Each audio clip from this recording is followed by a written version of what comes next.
Last time on Bad Watchdog. We got a hold of a draft report. And when we finally learned about the details, I mean, our minds were blown. We were like, holy shit, like, we need to get this out as soon as possible. This is something people need to know about. You know what this is on my eye. You know what this is on my lip. And yet none of you said anything, and you're supposed to be cops? Well, the next day after that, our supervisor shows up in our classroom and tells all of us that if the women in the group don't stop complaining about sexual assault and harassment and making these allegations and actually file reports, then they assume it's fake and it's a lie, and we need to shut the fuck up and get out of his academy if we can't hack it. That's the attitude. From then on, I'm shunned by all the guys. I mean, if this is how they're treating their colleagues and their own family members, how are they treating migrants in the middle of the desert when nobody's watching? Good afternoon. This hearing is called to order. We are meeting today to consider the nomination of Joseph Cuffari to be the Inspector General of the United States Department of Homeland Security, a pretty important position. In this podcast, we've explored the inexplicable yet extremely consequential decisions that have come out of DHS watchdog Joseph Cuffari's office. How he stood in the way of career staff working to hold DHS agencies accountable for broadly condemned incidents, like the use of force by Border Patrol at Del Rio and by Secret Service in D.C.'s Lafayette Square. Not to mention suppressing their efforts to shed light on domestic violence and sexual misconduct in the ranks at DHS. If I am confirmed, I commit to being an honest broker of information and to seek the truth. I am mindful that the powers bestowed upon an IG are vast. And how, despite a clear recommendation from career staff, he refused to alert Congress about the missing January 6th Secret Service text messages for months. That I will be fair and objective in my undertakings, and if I'm confirmed, I will work with Congress to augment its vital oversight responsibilities. To the committee, I sincerely appreciate your consideration of my nomination. I look forward to answering your questions.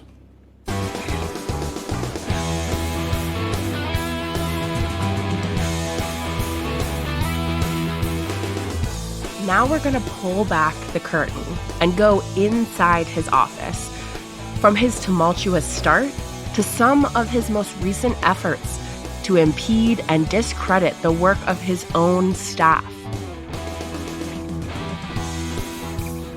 This is a podcast about finding the truth and holding people accountable, which is essentially, and not coincidentally, the work of an inspector general. I'm Maren, and from the Project on Government Oversight, this is Bad Watchdog.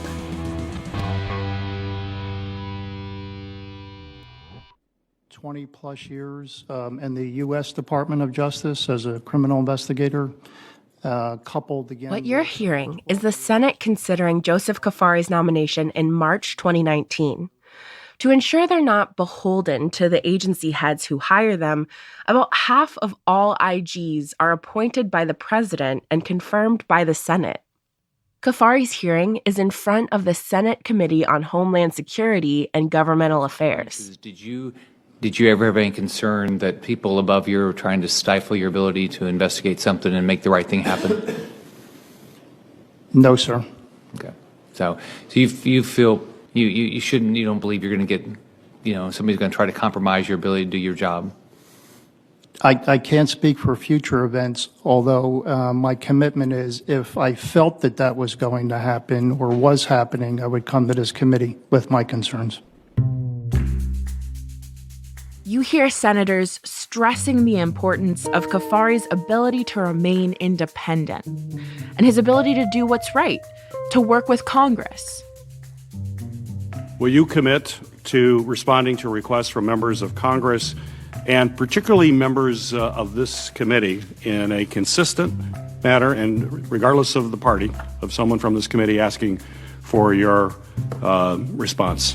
Senator, you have my absolute commitment to doing such a thing. What you won't hear if you listen back are senators asking tough questions. What's the closest of things you've done in the past to this job? Is there a similar job that you've had in the past that you can bring? You say, I'm going to bring that experience to the table, and that's why I can do a good job at this? Senator, I would say that the 20-plus years in the U.S. Department of Justice as a criminal investigator, coupled again with about 12 years with the Air Force Office of Special Investigations and with the DOD, Department of Defense IG, collectively provides me with the skill set that I believe an IG needs to conduct impartial investigations. Senators take Cuffari at his word that these experiences qualify him, despite the fact that in all of this experience in the watchdog community, he's never led an Office of Inspector General, let alone one of this magnitude, where he will be managing the work of people with significantly more experience and expertise than he has. Thanks for allowing me the opportunity to speak to you about Dr. Joseph Cuffari, known as Joe. They don't ask him about the fact that his doctorate is from an institution that has been under federal scrutiny for being a diploma mill. After leaving active duty, he spent 2 decades in the U.S. Department of Justice Office of Inspector General, retiring in 2013 as Assistant Special Agent in Charge for the Office of Inspector General in Tucson, Arizona.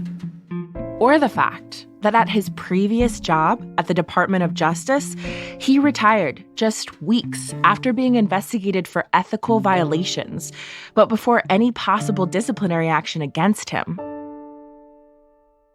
Nick and Adam ended up learning more about all of this when they first started looking into Cuffari in 2021. Cuffari's own personal history is interesting in this context. So if you look at how he left the Justice Department's Office of Inspector General, he came under investigation for alleged ethical violations. But a report came out, in late spring of 2013, and within weeks, he resigned. Experts say that the findings in that report probably would have been a solid basis for pursuing some discipline against him. Not necessarily termination, but potentially termination. In the report, investigators write, in some instances, during conversations with Cuffari about these ethical violations, they were skeptical of his answers or even flat out didn't believe them. Not being candid during interviews with investigators can be a career ender for you if you're in federal law enforcement. Cuffari's nomination process was seemingly quick and sloppy. Trump nominated Cuffari 6 years after he resigned from the Department of Justice's watchdog office under a cloud. At the time of his nomination, Cuffari was a GOP policy advisor. Also, while the senators should have known that Cuffari had been under investigation at the DOJ and that he got his doctorate from an at the time unaccredited university, for whatever reason, senators did not ask him about either during his confirmation hearing. Mr. Cuffari did not have what I would personally believe to be the best of qualifications to have been considered for this job. Gordon Hedel, who you met in episode 1, has been a part of this watchdog community for a long time and has quite the resume. I went into the United States Army, served with the United States Secret Service. I was nominated by President Clinton. After working in the oversight office at the Secret Service, Gordon went on to be the IG for the Department of Labor. To the Department of Labor. This man has been an inspector general during 3 different administrations, W. Bush, both Republican and Democratic. That brought me back to where I am today. He took his time building the experience he'd need to eventually lead one of the largest federal watchdog offices in our government, the Inspector General for the Department of Defense. That's why, when Gordon began to learn more about Joseph Cuffari's past federal service, he was confused. That's a very significant position in our government, one that requires tremendous intellect and ability. And it doesn't, he, in my opinion, needed something before that. He needed some kind of inspector general experience that would prepare him for something as big as DHS. To be clear, Cuffari has worked in the inspector general community for a long time, but he hadn't led an office with 700 plus people before, and his focus was on investigating individual cases, not dealing with large-scale systemic abuses like the ones we've been discussing over the past several episodes. And somewhere along the line, no one bothered to ask or to certify that he was really qualified to do this job. So now he gets the job. He becomes the inspector general. And there is enough in his performance to really raise some huge questions. When an inspector general fails, it's bad enough. But failures by inspectors general taint the reputation of the entire community of inspectors general. We all suffer.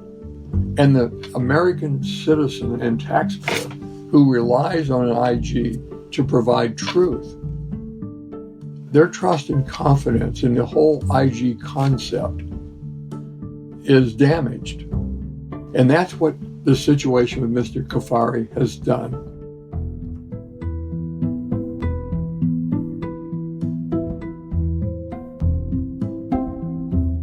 To get a better understanding of what Cuffari's leadership was like, I talked to a DHS insider. My colleague Brandon Brockmeyer is going to be reading a transcript of that conversation, as this source and many others that Nick and Adam spoke with over the last few years fear retaliation. So we'll be calling this source X. We had known about him for a while because of the nomination process and the confirmation hearings. And, we were all paying a lot of attention to what was being said.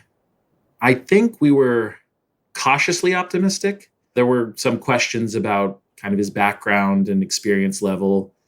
But he did have experience in the OIG, in that community. And to have come in to be the head of an agency, as sizable as we were, and didn't have that kind of larger management or leadership experience in the federal government, it was very surprising. I think it was very much a kind of let's wait and see sort of mode. X recalls an immediate sense of distrust from the career staff, but also from Cuffari. I mean, right from the get-go, right from him coming on board, he did not trust our senior leadership team. X said that instead of relying on the experience of senior staff, he walled himself off from them. Those who were in senior leadership positions in the office had extensive experience, either with this office specifically or with another OIG. And they were all senior executives. So they had, so to speak, they'd been certified, have another government agency to say, like, you're qualified for this position. Whereas he's coming in, having been a 14 in a small regional office. Yes, still inspector general experience, but at a much different level and scale. I think maybe he was in a bit of a wait and see mode to see where loyalties lay. But I kind of think once those came out, the lines were sort of drawn. Before Cuffari was even confirmed, there were people inside the watchdog office raising concerns about his qualifications. And after he assumed his new post, the situation escalated. Cuffari was confirmed in July 2019. And by November that same year, a now former deputy in his office had filed an official whistleblower complaint.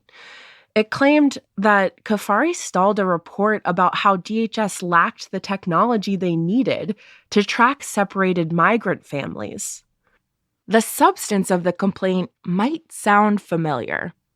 The deputy said Cuffari didn't seem to want to criticize the agency he was overseeing, going so far as to forbid the use of words like fail when describing agency actions. In at least 2 discussions about the delayed report, the whistleblower said Cuffari asked questions that, quote, seemed to indicate a concern on his part about particular statements in the report that could be perceived as critical of the current administration. Typically, the place for whistleblowers to go with complaints like this is the Inspector General's office. But who watches the watchdogs? The deputy went to two places. They made protected disclosures to members of Congress, which has the power to oversee inspectors general, and to the federal watchdog system's official integrity committee. After the whistleblower came forward, Cuffari filed a complaint of his own. He appealed to the integrity committee to investigate staff he alleged were undermining his authority. When the integrity committee declined to get involved, Cuffari took things into his own hands.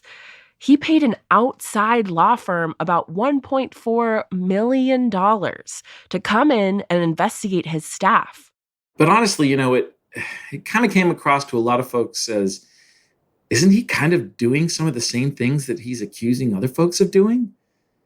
But, I think what ultimately came out of that report was basically they were mean to him, or they didn't like him, or he didn't like them. There was no misconduct per se. There was no criminal activity. It really sent the message that if you don't like me and I don't like you, this is what's going to happen. And I'm going to make your life very difficult. I want to add here, Cuffari's investigation was controversial, not just for the reasons that X mentioned. Ostensibly, it looked at the behavior of individuals in the watchdog office who were accused of creating a toxic work environment. Now, I'm all for rooting out toxicity in any facet of my life, but lawyers Cuffari hired also looked at the legally protected whistleblower disclosures filed through Congress and other official channels. That's quite chilling. Those protections are in place for a reason. There should be no fear of retaliation for calling out bad actors, especially not when those alleged bad actors are responsible for investigating abuse and misconduct in a powerful office like the DHS Inspector General. Think about some of the greatest issues that have come out at our government agencies. Reports about the overcrowding and the detention conditions after the influx of migrants across the southwest border, that came out of DHS OIG. Even the CIA OIG, who initially came out with some of the issues about like waterboarding and the interrogation techniques that were being used by the CIA. OIGs, whether people know about them or not, are just this amazing, vital tool that's unique to democracies. And having effective oversight like that is part of what makes our government function and make it reliable and something that people can put trust in, and kind of separates us from other societies. So I think they're a worthwhile investment. Great things that have been done and can be done by inspector generals if they're working for the people and the right purposes. And that's not the case for DHS OIG right now. And that's why people should be concerned. It's a disservice to the American people, to Congress, and to the department, and to the people who work at the department to not have a well-functioning OIG.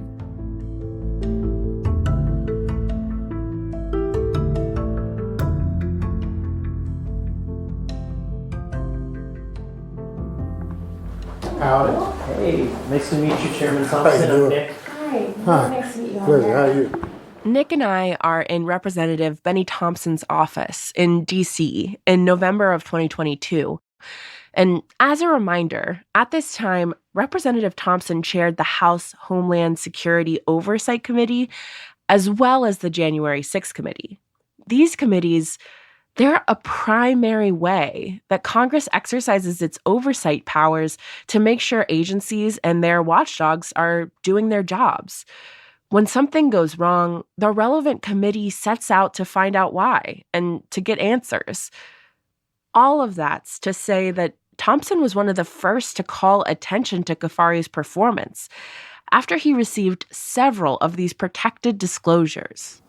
You wrote a letter in March of 2020. You were already seeing warning signs about his leadership of the office. What prompted your concerns and what was really troubling you at this point in time? Well, we were hearing from people in that office about replacement of senior people with less senior or knowledgeable people, and that the independence of the office was being compromised. So I guess the complaints kept coming. And some of the complaints, as you indicated in my letter, very troubling. We raised the flag, hoping that we would get some acknowledgement from the IG to talk about what was going on. And we did have one meeting with him, and basically it was more or less saying none of this is true. He wanted to tell his side, and his side was that these were just a bunch of employees who were sour grapes, who were not the best people. Representative Thompson said that his office has worked with DHS IG staff before and found their claims to be credible. And for him to tell me that, some of these people are, just people who don't like him or just don't like his management style was not, I didn't believe it. It was clear that there were problems. And even after that meeting, the problems and questions continued. Inside the watchdog office, as proposals for investigations into incidents like the Secret Service's involvement in Lafayette Square were being shot down, confusion and frustration seemed to grow among some of the staff. I think there were a lot of questions, especially in the earlier instances. Okay, can you provide an explanation? Can you tell us why? Can you tell us what to do to kind of revise this so that it can get approved? I think that this is important. So what's a different angle that we can look at? But as time went on, it became very clear that they were not interested in having those conversations or being questioned or second guessed. In response to Lafayette Square specifically, Representative Thompson, as well as several other House committee chairs, co-authored a letter demanding Cuffari investigate the use of force. What was your reaction when you learned that Cuffari decided not to look at the Secret Service's use of force at Lafayette Square? In my estimation, he was playing politics. I've been in Washington almost 30 years, and I've seen demonstrations far larger than that, and I've seen responses accordingly. But that June Black Lives Matter protest didn't exhibit any of the things that would warrant that level of response by DHS or any other law enforcement agency. And just like January 6th, Lafayette Square played out in full view of the public. And so now you're telling the public what they saw with their own eyes didn't rise to the level of the IG's review. I think on its face says that the IG is just wrong. The day after Nick and Adam published their Lafayette Square investigation, Representative Thompson held a Homeland Security Committee hearing in which Representative Val Demings asked Cuffari point blank why he refused to investigate what happened. According to the Project on Government Oversight, as a result of your refusal to review the incident at Lafayette Square, questions about the Secret Service involvement and other questions remain unanswered. I'm concerned that in the absence of clear criteria and other considerations, it creates an environment where politics, the politics of the moment, can influence those decisions. So, Mr. Cuffari, could you tell me what objective criteria did you rely on to decline Congress's request to review the events in Lafayette Park? Thank you, ma'am. So just so the record's clear, any suggestion by Pogo or by the Washington Post or anyone else I pulled punches on conducting robust oversight of the Secret Service for political reasons is a complete falsehood.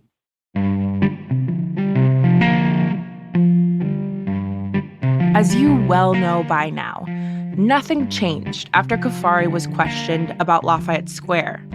His decisions not to investigate abuse, to soft-pedal domestic violence findings, suppress sexual harassment reports, and slow-roll notifications to Congress continued to raise concerns. Here's X again.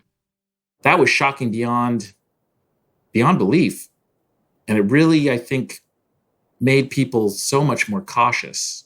X said decisions about which investigations to take on and what findings made it into the final reports sent the message that some areas, like certain law enforcement practices or disciplinary procedures, are off limits. What I know from those situations, it sounds as though someone in a senior leadership position was influencing what ultimately was reported in an oversight product.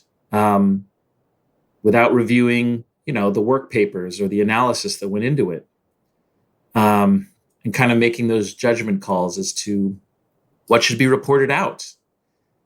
That goes against kind of, objectivity and independence. Nick and Adam heard from several sources that the tension in the office was building as a result of Cuffari's leadership.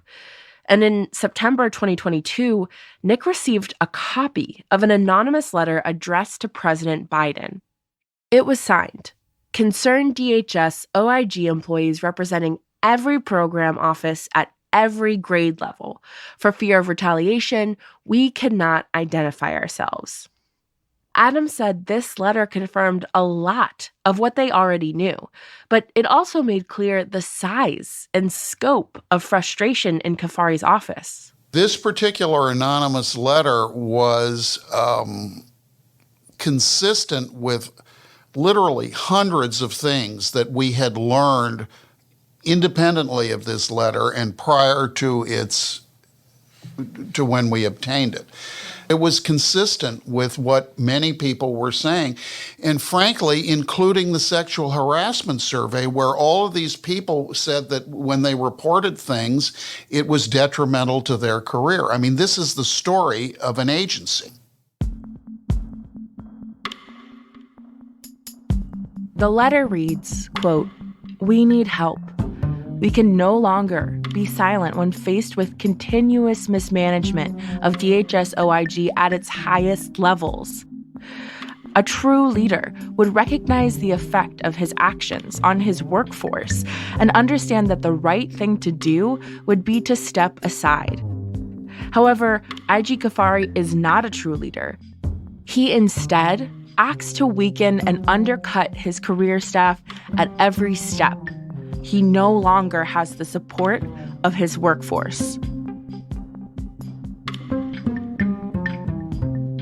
It cites Cuffari's May 2022 letter to Congress as a turning point for staff. You may remember this letter from last episode, the one where he threw his staff under the bus to explain why he had suppressed the sexual harassment report. He wrote, quote, "The report has been plagued by problems from the outside." He goes on to say the major holdups were from staff withholding information, dragging their feet, and refusing to remove or change parts of the report that he referred to as unsupported inferences and conclusions. He not only sent that to Congress, he emailed it to all staff, put it on the website, and tweeted it out. The anonymous letter refers back to this. Quote, "This letter reinforced to his staff that he cares about no one but himself and his survival. His actions do not represent his 700-plus workforce. His actions continue to damage his own and DHS OIG's reputation. His actions are not the actions of a true leader. His actions embarrass the entire agency. His actions impede and greatly hinder our mission." The people who signed this letter don't feel that Cuffari has their backs and is supporting his own staff, and they feel that he just looks to them as a convenient excuse for problems that have happened under his watch. Look, it's not me, it's my staff. My staff suck, but he's the boss. When you're the boss, you don't throw your staff under the bus, especially publicly. Here's X one last time. I think that's indicative of his leadership style and the way he handles the work here at OIG. And also, look what happens when you disagree with me. Look what happens when you push back. I'm going to publicly embarrass you in front of your peers, in front of Congress, in front of, I think it was posted on the website and tweeted out again, almost like a point of pride. What does it say about you as a leader that you can't take responsibility for what's happening in your office? If people in the IG's office don't feel comfortable speaking up, then how can they expect those in the department or those in the general public to be able to speak up and speak to the IG and make those allegations that are so vital? As you've heard, the anonymous letter is scathing, and it covers everything we've talked about in this podcast and more. It refers to refusing to move forward with important proposed work without reason. That's Lafayette Square and Del Rio. It also refers to delaying the release of audits, inspections, and investigations, sometimes for months or even years. That's the sexual misconduct report. Significantly editing reports to remove key findings, which weakens the impact of the reports. That's the domestic violence report. And finally, interfering with staff efforts to gather information necessary to perform independent oversight. That's January 6th.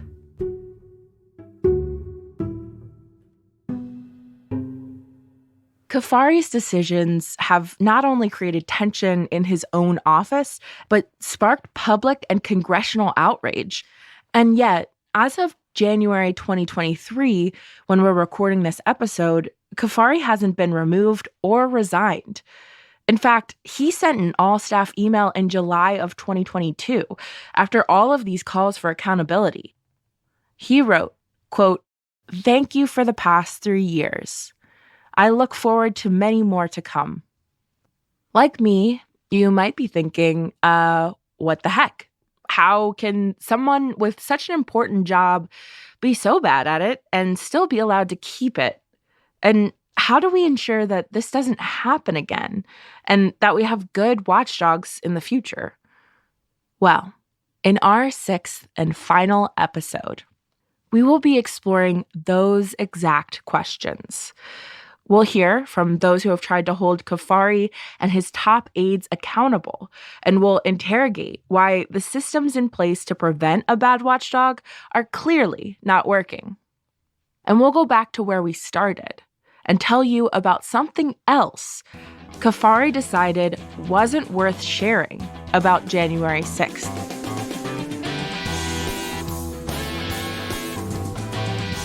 Can you recall any instance where he has taken responsibility for any mistakes he's made?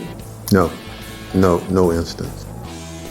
There's enough smoke here to know that there's a fire burning somewhere. There's a problem here. Inspector generals must not shy away from the politically sensitive topics. The committee will be following up on these very troubling allegations. The president has access to all of this information that would allow him to go above and beyond what is required of him to explain why this removal is legitimate and in service of independent oversight, not to undermine it. And the fact that he's not doing that, to me, is a real problem. That's next time on Bad Watchdog. If you like what you heard, please rate and review the show.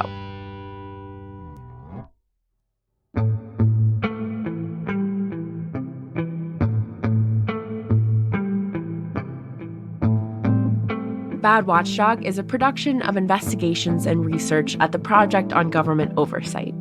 It's written, produced, and hosted by me, Maren, and based on investigations by Nick Schwellenbach and Adam Zagrin. Additional research by Julian McClure, Edited by Julia Delacroix and Brandon Brockmeyer. Fact-checking by Amaya Phillips and Neil Gordon. This episode was mixed by Natalie Jablonski. Our theme music was written and recorded by Will Wrigley. Pogo's Director of Investigations and Research is Brandon Brockmeyer. Pogo's Editorial Director is Julia Delacroix. Find out more about our work to investigate and improve the federal government at www.pogo.org.